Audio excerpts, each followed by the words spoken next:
Hello viewers, আমাদের আরও একটি নতুন ভিডিওতে আপনাকে স্বাগতম। আজকে আমরা দেখাবো মোটর বাইক। আপনার বাইকটা যদি একটু পুরনো হয়ে যায়, একটু অগোছালো থাকে, তাহলে আপনি সেটাকে কিভাবে আবার আগের মতো নতুন চকচকে করতে পারেন। তো বিভিন্ন সময় দেখা যায় গাড়ি কয়েকদিন চালালে সেটা একটু ময়লা হয়ে গ্ল্যামারটা চলে যায়। সেই গ্ল্যামারটা ফিরিয়ে আনার জন্য আপনি ব্যবহার করতে পারেন এই ধরনের একটা স্প্রে। এটাকে বলা হয় পলিশ। বাজারে বিভিন্ন ধরনের পলিশ পাওয়া যায়। আর আমি যেটা নিয়ে আসছি সেটা হচ্ছে স্প্রে পলিশ। এটার মাধ্যমে আপনি স্প্রে করে আপনার বাইকের গ্ল্যামারটা ফিরিয়ে আনতে পারবেন। এছাড়াও আরও কিছু পলিশ পাওয়া যায়, যেমন কিছু আছে পাতা পলিশ। সেটা আপনি শ্যাম্পুর মতো পাবেন, সেটা ইউজ করে একটু ঝামেলা, ঘষতে হয়। আরেকটা আছে আপনার জুতার কালির মতো, সেটা দিয়ে অনেক সময় ঘষতে হয়, ঘষতে ঘষতে তারপরে সেটা চিকচিকে হয়। কিন্তু এই পলিশটা যদি আপনি ব্যবহার করেন, জাস্ট ইজি অভ্যাস, আপনার সম্পূর্ণ গাড়িতে স্প্রে করে দিলেই সেটা আগের চেয়ে চিকচিকে হয়ে যাবে। তো এটা করার জন্য প্রথমে আপনি আপনার বাইকটাকে যদি সম্ভব হয় তাহলে ধুয়ে নেবেন। তো আমি আজকে সময়ের অভাবে ধুতে পারি নাই, জাস্ট ন্যাকড়ার সাহায্যে আপনি সম্পূর্ণ গাড়িটাকে একটু জাস্ট ময়লাগুলো সরাই দিবেন। আমি শর্টকাটে প্রথমে গাড়িটা একটু পরিষ্কার করে নিচ্ছি।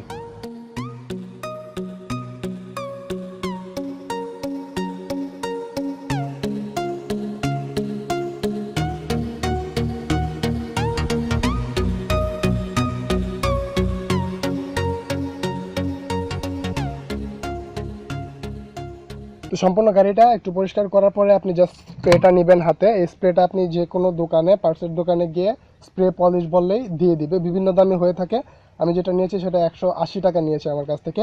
আরও কম দামিও আছে, 120 টাকা থেকে শুরু করে, আরও মানে স্প্রে যেটা, আর অন্যান্যগুলো আরও কম দামি পাওয়া যায়। স্প্রের মাঝে 120 টাকা থেকে শুরু করে আপনি অনেক দামি পর্যন্ত পাবেন। যত দামি নেবেন কোয়ালিটি তত ভালো হবে।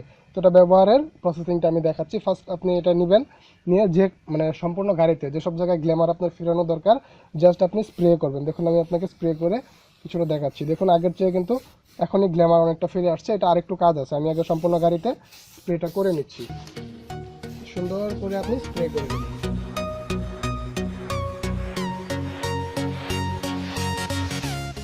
আপনার বাইকটা নতুনের চেয়েও বেশি চিকচিকে হয়ে যাবে। আপনি ইঞ্জিন সহ যে কোনো জায়গায় এটা ব্যবহার করতে পারেন, কোনো সমস্যা নেই।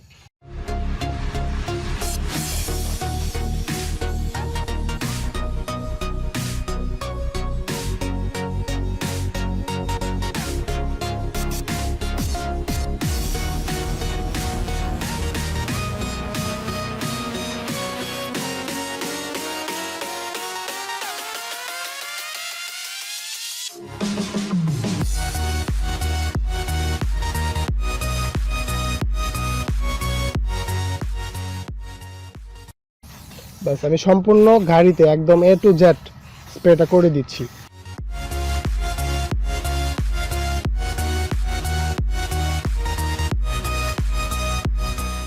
সম্পূর্ণ গাড়িটা খুব ভালোভাবে স্প্রে করে নেওয়ার পরে আপনি জাস্ট 5 মিনিট সময় এটা রেখে দিবেন এভাবে। 5 মিনিট সময় পরে আপনাকে যেটা করতে হবে, আমি ভিডিওটা পজ করে 5 মিনিট অপেক্ষা করে নিয়েছি ইতিমধ্যে। জাস্ট আপনি যে কোনো একটা ন্যাকড়া নেবেন, বিশেষ করে সুতির যদি হয় তাহলে সবচেয়ে ভালো হয়। সুতির ন্যাকড়া নেওয়ার চেষ্টা করবেন। তারপরে আপনি যে যে জায়গায় স্প্রে করেছেন জাস্ট হালকা করে একটু মুছে নেবেন। দেখুন আমি দেখাচ্ছি।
বাস, আমার কাজ মোটামুটি কমপ্লিট। এবার দেখুন গাড়ির যে একটা গ্ল্যামার, আমার মনে হয় যে আমি যখন নতুন বাইকটা নিয়েছিলাম তখনও এতটা চকচকে ছিল না।